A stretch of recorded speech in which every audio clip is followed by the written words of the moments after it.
Welcome to the Conquer Risk podcast. I'm Christopher Norton, Director of Marketing here at Potomac.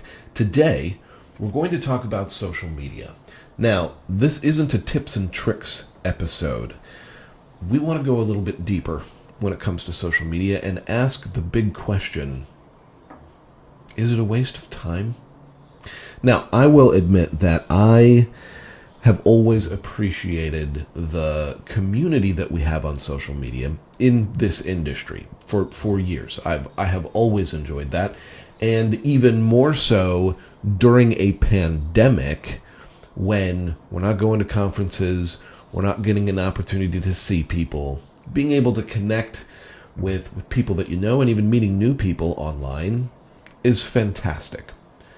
But from a business perspective, is investing any of your time and resources in social media worth it?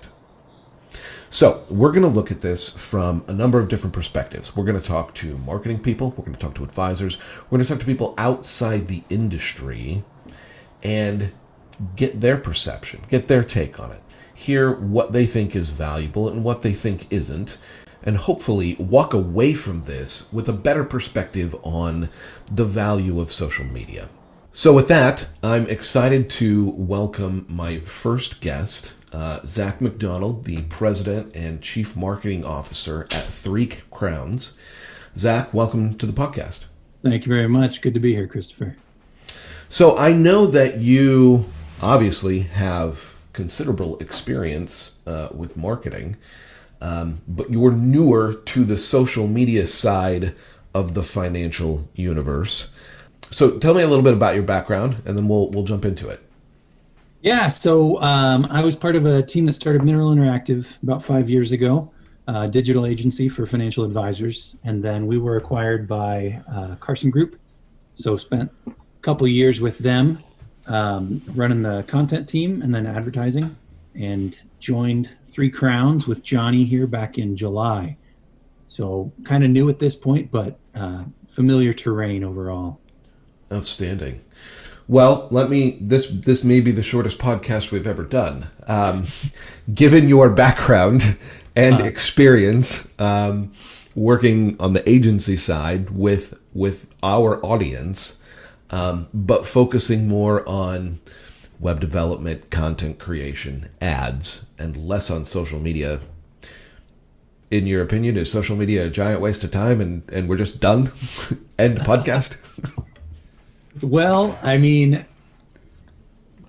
I can't say yes. I can't say that it is a giant waste of time. I actually think it's a very valuable way to spend your time if you think about it in the right context. I think a lot of advisors tend to look at someone like Josh Brown or whoever. You know, Josh Brown is the one who... I'm going to be that. Yeah. Right, exactly. Like, look at what he did. I'm going to do that. What does he have? I don't know, millions of followers probably. Right. But I think a lot of advisors look at that and go, oh, yeah, he's made a name for himself. And if you look at the kind of name that he's made for himself, I think a lot of his fans are probably advisors, which is not necessarily what most advisors' audiences are, right? Right. You're looking to speak with investors, consumers. Yeah. And I was going to throw a statistic at you along those same lines. So Scott McKenna works for ETF Logic, and he ran a poll on Twitter. So on social media, he ran a poll about social media. And the question was, so financial advisors, is FinTwit really a good or even viable source to get new clients? 48% of them said no. 16% said yes. And 36% said TBD. About 36% would be, what is FinTwit? No, I heard, I went to a content conference a few years ago, put on by Content Marketing World, I think it was, or anyway, Andy Crestodina spoke at that conference. He's from Orbit Media, and he said when someone he was comparing and contrasting search advertising versus digital or social media advertising, and he said when someone's on search, they are busy. When someone is on social, they're bored. And so I think a big part of what advisors need to recognize, and anyone who wants to use social media for engaging followers, you got to have something that is engaging enough. People aren't going to social media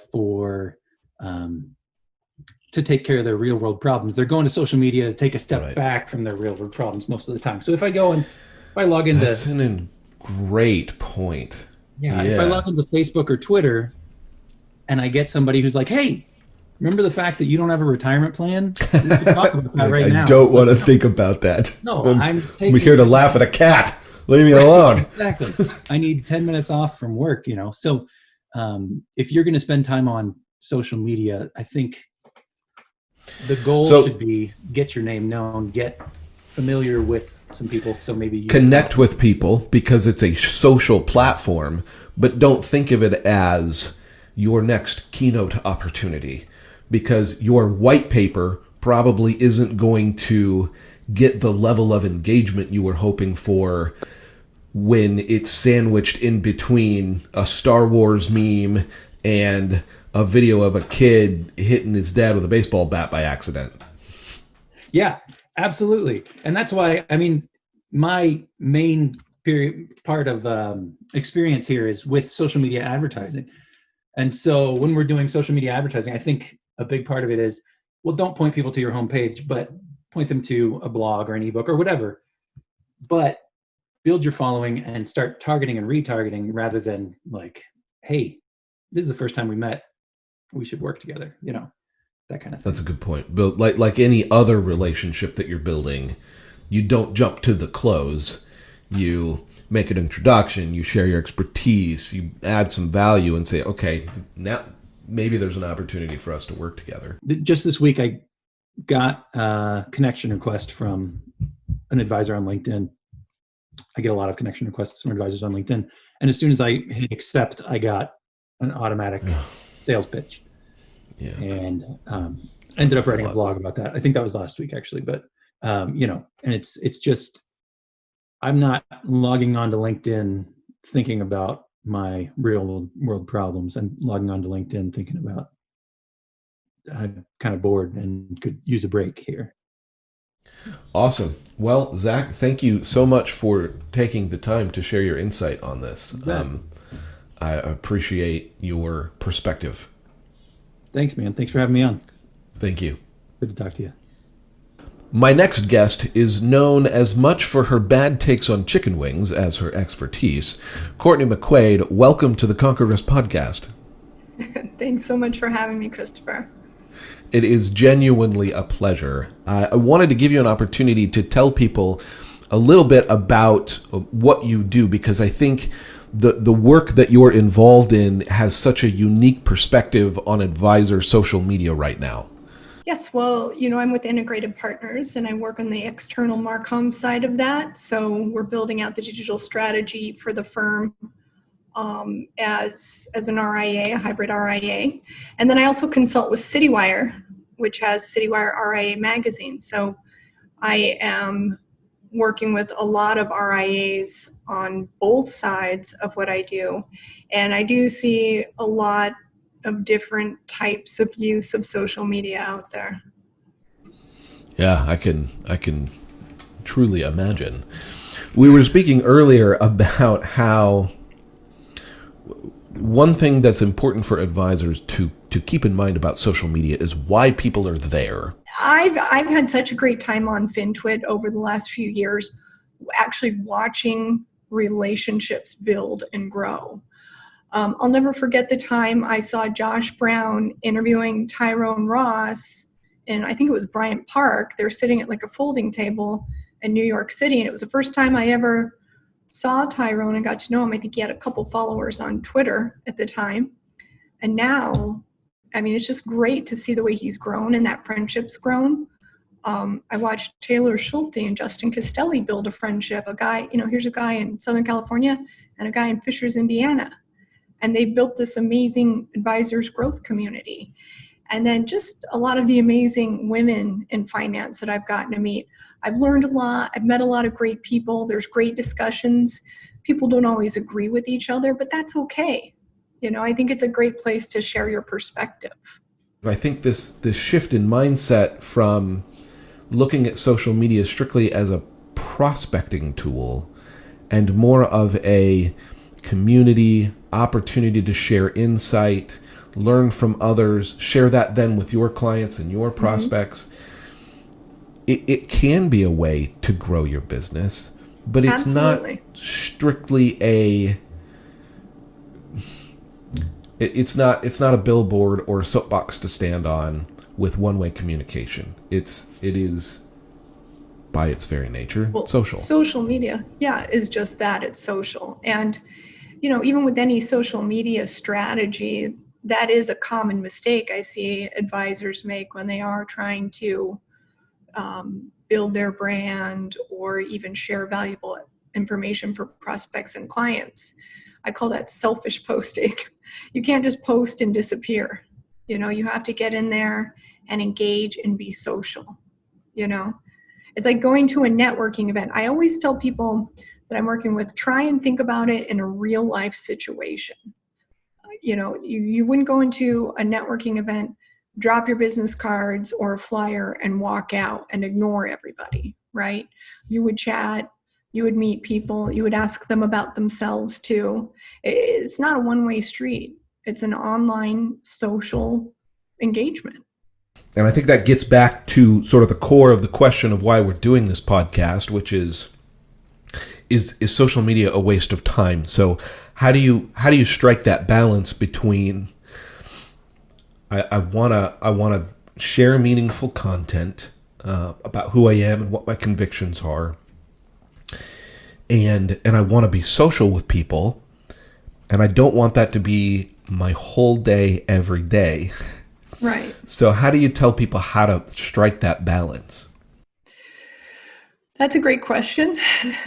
Well, first of all, and I want to go back and say, I don't think people actually are trying to be selfish and just post and disappear. I think maybe it's just lack of experience or lack of knowledge. So maybe they think, okay, there's my post.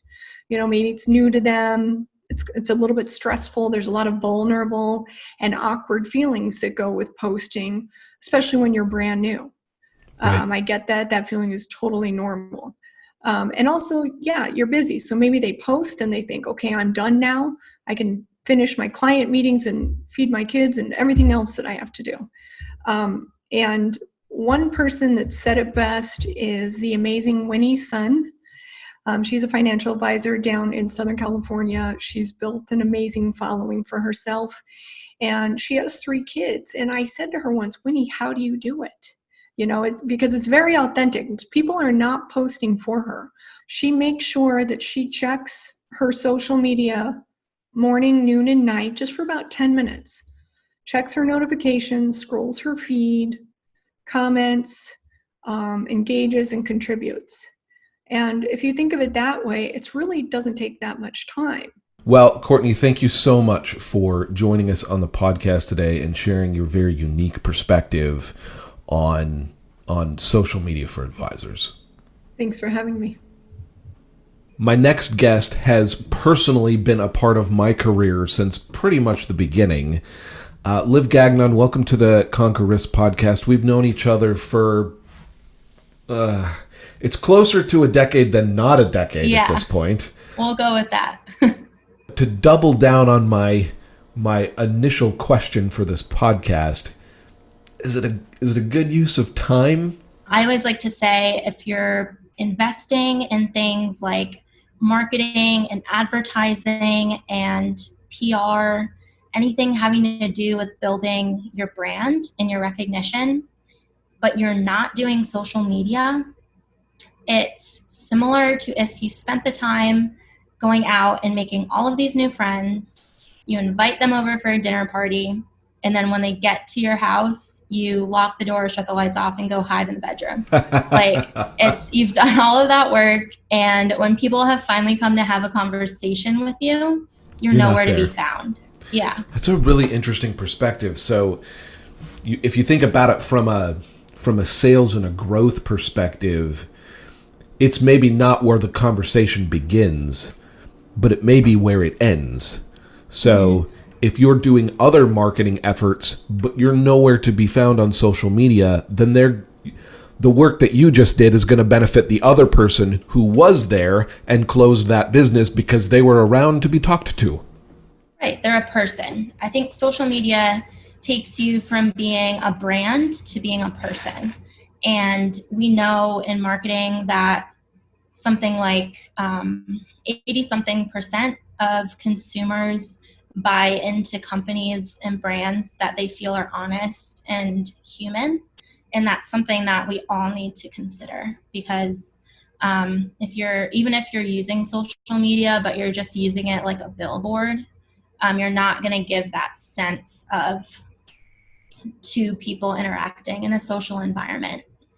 I think there's a great point in there too about how the level of loyalty to a person versus a brand, right? Mm-hmm. So I know of examples in my own life where I've been very brand loyal to something for years, and then something better comes along and I'm like, I'm not that loyal. That's way cooler.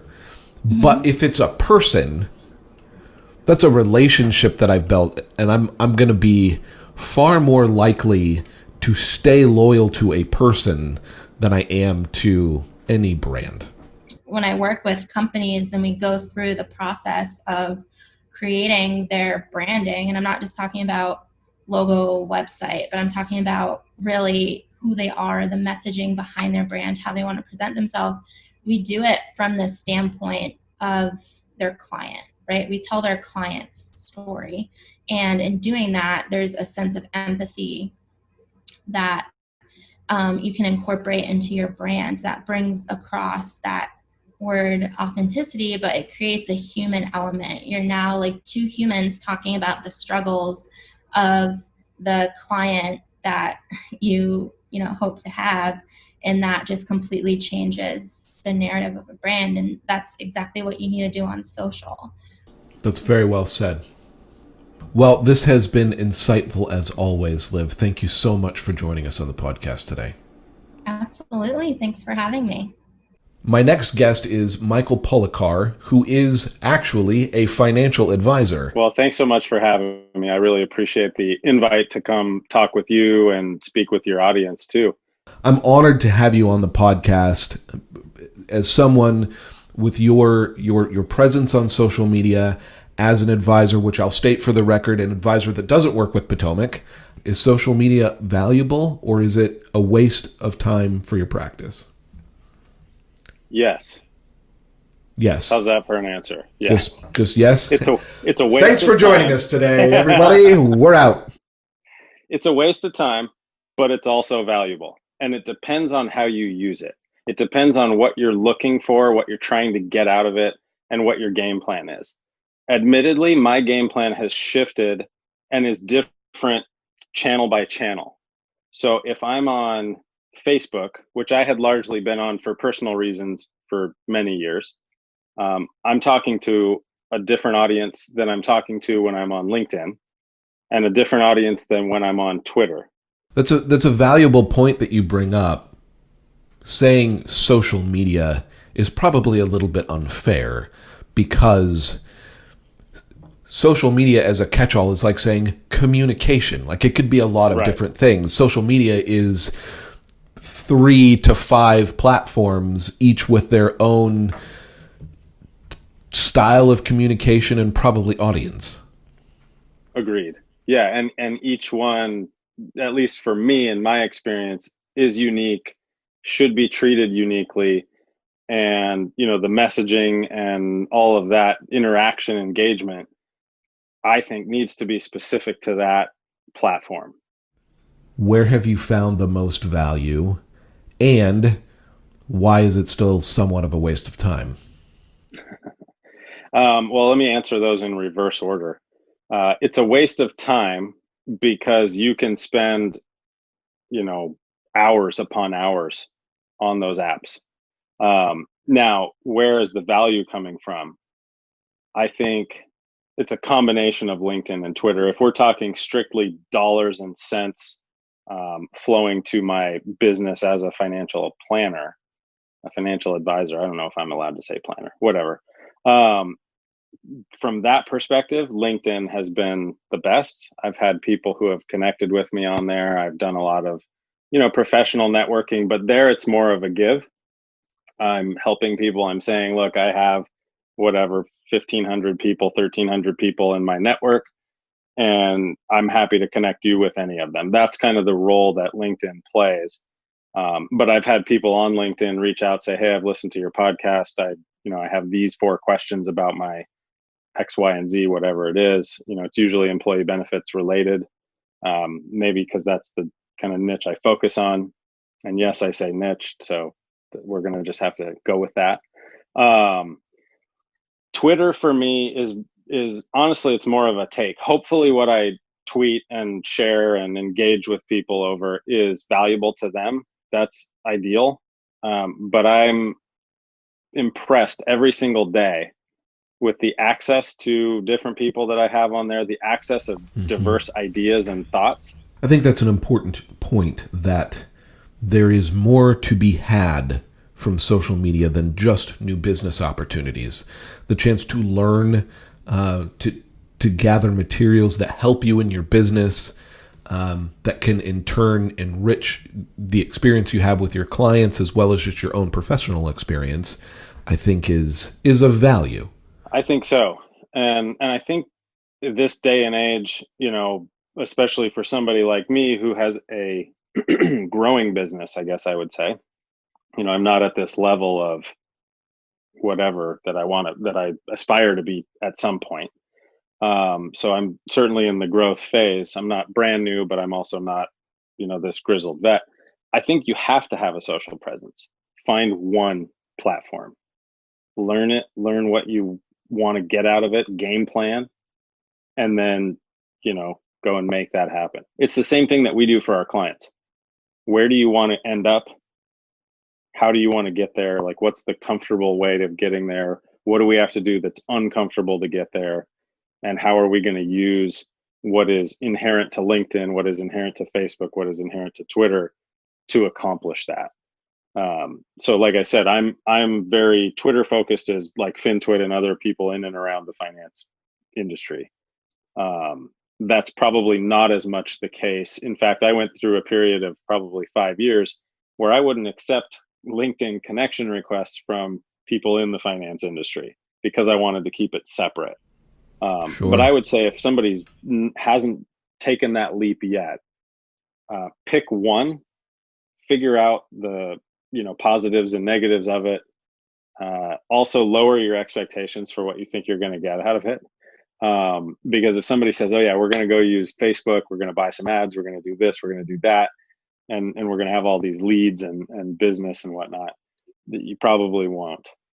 It takes time to learn the platform, learn what the algorithm's like, learn what's going to keep you in people's feeds, and B, it takes time to find your voice. You have to be able to become comfortable with who you are on each platform. So who am I on Facebook? Who am I on LinkedIn? Who am I on Twitter? But yeah, anybody considering using social media, do it today. Don't wait. It's not, things are always changing. So you're never late to the party. Right.